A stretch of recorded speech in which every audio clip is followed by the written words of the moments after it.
And welcome back to 23 ABC News. California is one of the worst states in the country when it comes to human trafficking for prostitution. And the numbers are on the rise also here in Bakersfield.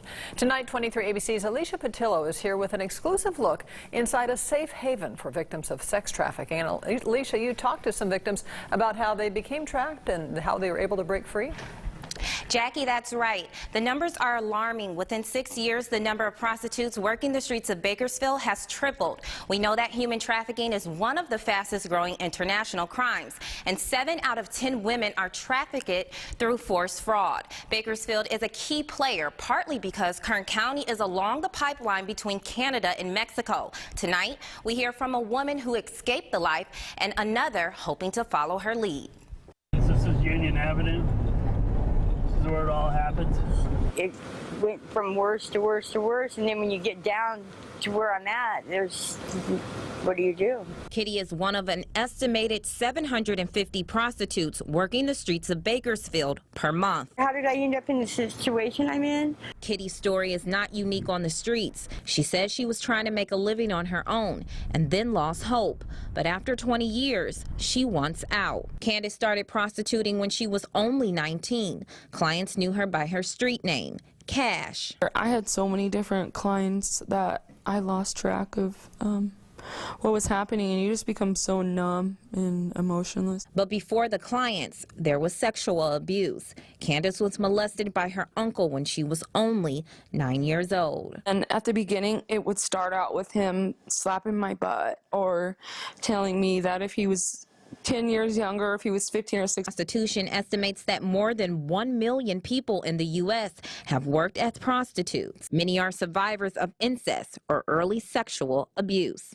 It was the most paralyzing feeling because at the time, it takes your voice from you. You can't even, and my parents were in the house, and I was so scared to scream out because he was so much stronger than me. And like many other prostitutes, Candace turned to drugs, using crystal meth by age 12. So my mind was constantly replaying everything that had happened to me, and I just became so bitter. Doug Bennett dedicates his life to the fight against human trafficking. For Candace, his ministry was a lifesaver.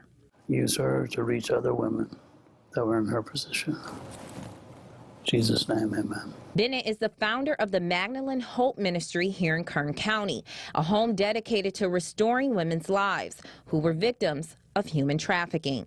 We won't show you the secret location to protect the victims' identities, but we can take you inside. Bennett is a former John and used to pay for sex. Who better to send back to the women and tell them about Jesus than the guy who used to buy them? After leaving her baby with her mom and turning to the streets, Candace says the road to the Restoration Ranch took a lot of courage. After 2 dangerous pimps, one even tracked her every move and threatened to kill her, she knew her life had to change. I know that God knew that it was going to take me being faced with life or death to scare me off the streets. Candace says she followed God's order to escape and jumped out of a 2-story window and ran. If I wouldn't have gone through everything I went through, I wouldn't be where I am now. I didn't ever think I'd hear my real name again.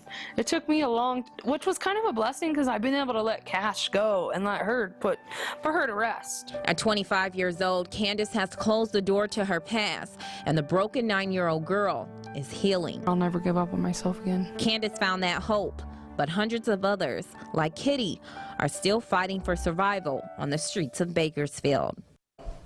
So what's next for Kitty? She tells me she plans to connect with Doug and Magdalene Hope. And as for Candace, she graduates from Summit Bible College with a degree in Christian counseling in June and has a new job waiting for her. If you or someone you know is a victim of human trafficking and needs help or would like more information on Magdalene Hope's work, just head to our new mobile and tablet app. In studio, Alicia Patillo, 23 ABC.